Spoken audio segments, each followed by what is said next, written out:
জুলাই গণহত্যা মামলার পলাতক আসামি শেখ হাসিনার আইনজীবী হিসেবে নিয়োগ চেয়ে আন্তর্জাতিক অপরাধ ট্রাইব্যুনালে আবেদন করেছেন আইনজীবী জেডাই খান পান্না। তবে বিষয়টি আমলে নেননি আদালত।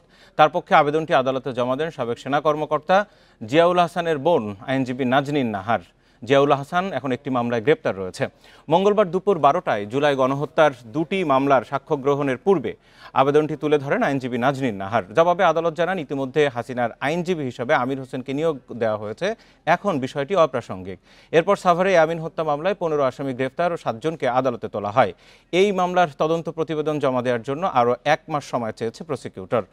প্রতিবেদন জমা দেবে 14 সেপ্টেম্বর। অন্যদিকে 2013 সালে শাপলা চত্বর মামলার 21 জন আসামির গ্রেফতার 4 জনকে আদালতে তোলা হয়েছে। তদন্ত প্রতিবেদন জমা আগামী 12 নভেম্বর। আমরা এই মুহূর্তে আন্তর্জাতিক অপরাধ ট্রাইব্যুনালে যাব, সেখানে রয়েছেন সহকর্মী মাহফুজার রহমান মিলন। মাহফুজার রহমান, এই আজকে দুটো ঘটনা, একটি হচ্ছে বিভিন্ন কেসের সাক্ষ্য গ্রহণ সহ অন্যান্য বিষয় আছে। জেডাই খান পান্না বর্ষিয়ান আইনজীবী, তিনি শেখ হাসিনার আইনজীবী হতে চেয়েছেন। মানে এতদিন পরে আইনজীবী নিয়োগ হয়ে গেছে, তাও মাস দেড়েক দুয়েক হয়ে গেল, এতদিন পরে তিনি আবেদন কেন করেছেন, আর বিস্তারিত কি?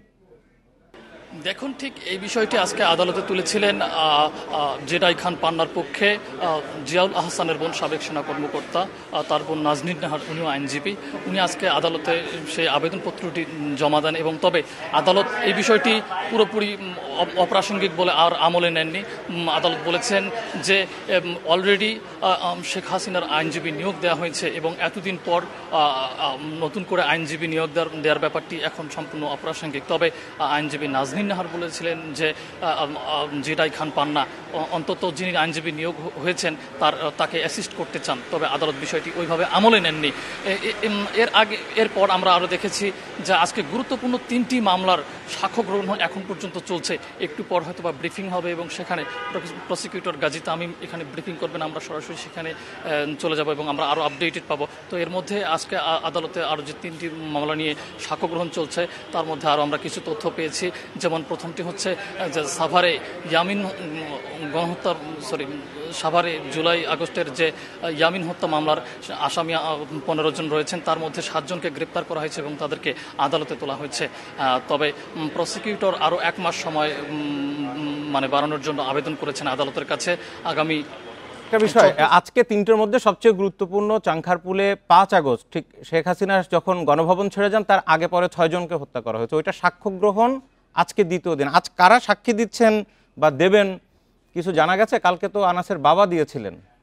হ্যাঁ, আজকে শহীদ আনাসের মা সাক্ষ্য দিবেন। আমরা পর্যন্ত এতটুকু জানতে পেরেছি এবং তারা ট্রাইব্যুনাল 1-এ তারা সবাইকে আদালতে তোলা হয়েছে। একটু পর হয়তো বা আমরা সেই বিষয়ে আমরা আপনাদেরকে বিস্তারিত জানাতে পারবো। তবে মূল বিষয়টা হচ্ছে যে আজকেও ওই একই মামলার সাক্ষ্য গ্রহণ চলছে এবং শহীদ আনাস সহ যে 6 জন হত্যা মামলার আজকে সাক্ষ্য দিবেন আনাসের মা।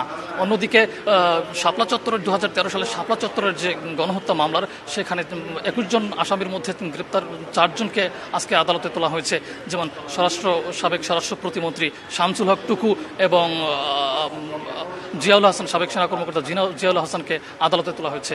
তো এবং ওই ঘটনায় সাবেক আইজিপি শহীদুল হককেও আনা হয়েছে। আপনাকে অনেক ধন্যবাদ। পরের সংবাদে আরো বিস্তারিত নিশ্চয়ই জানতে পারবো।